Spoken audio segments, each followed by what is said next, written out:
Textile નગરી સુરતમાં કાપડ ઉદ્યોગના ટકાઉ વિકાસ માટે સણિયા હિમાત ખાતે સિક્યોર એરજેટ વીવર્સ એસોસિએશન દ્વારા વીવર્સ પરામર્શ સંમેલન યોજાયું હતું।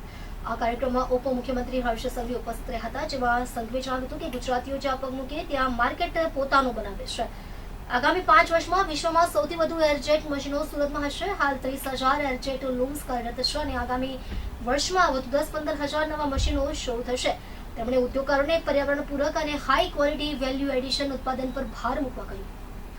સરકાર ઉદ્યોગની સાથે છે અને ટેક્સટાઇલ પોલિસી હેઠળ 1 વર્ષમાં 8,000 કરોડ રૂપિયા વેપારને ચૂકવાયા છે। એમએસએમઈની ફાઇલો દરરોજ 170 થી વધીને 397 થઈ છે અને ટૂંક સમયમાં 500 વેપારીઓને ડાયરેક્ટ બેંક ખાતામાં ઇન્ટેન્સિવ મળશે।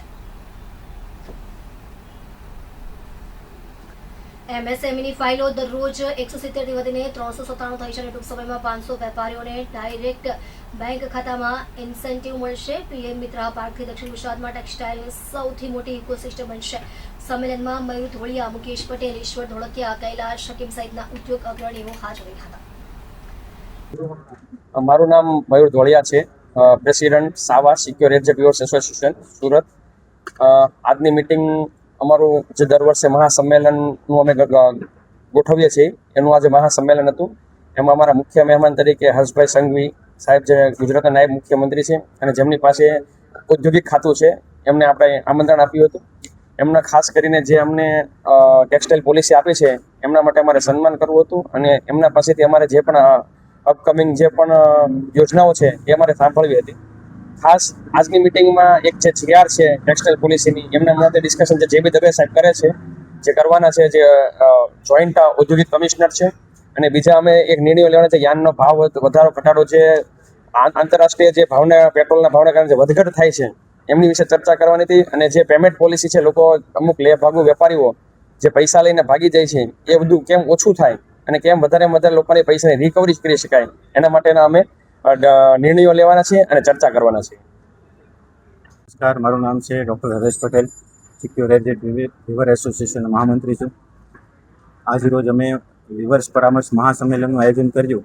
આ મહાસંમેલનની અંદર અમારો મેઇન મુદ્દો હતો કે જે રીતે અત્યારે એરજેટનું પ્રોડક્શન વધી રહ્યું છે, એરજેટમાં જે રીતે કોમ્પિટિશન વધી રહી છે, તો એમાં અમે બધા જ વીવરો એકસાથે એક પ્લેટફોર્મ ઉપર આવી અને કઈ રીતે એકબીજાને હેલ્પફુલ થઈ શકીએ, કઈ રીતે અમે જે યાનમાં અસામાન્ય વધારો થઈ રહ્યો છે તો એમાં અમે કઈ રીતે ટેકો આપી શકીએ, અને સાથે સાથે પેમેન્ટનું જે સોલ્યુશન માટેની અમારી જે કમિટી છે એ કઈ રીતે વીવર્સના હિતમાં કામ કરી શકે, એ માટે આજે અમે મહાસંમેલનનું આયોજન કર્યું હતું।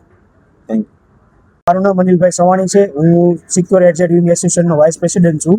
આજે અમારું જે મહાસંમેલનનું આયોજન થયેલું હતું એમાં અમે અમુક નિર્ણયો અને અમુક પરામર્શ કરેલ છે।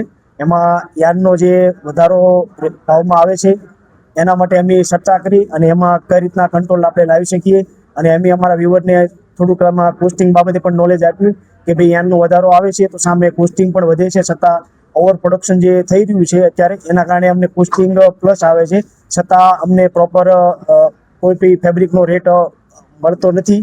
તો એના માટે આપણે શું કરવું જોઈએ એની પણ અમે ચર્ચા કરી। પ્લસ અમે જે આવનારી ટેકનોલોજી અમુક જે અપડેટ થાય છે તો એના માટે પણ અમે અમુક ટેકનોલોજીમાં અમારા વ્યુઅરને સમજાવ્યું કે આ રીતના ટેકનોલોજી અપડેટ થાય છે તો એ પ્રમાણે આપણે અપડેશન કરવું જોઈએ।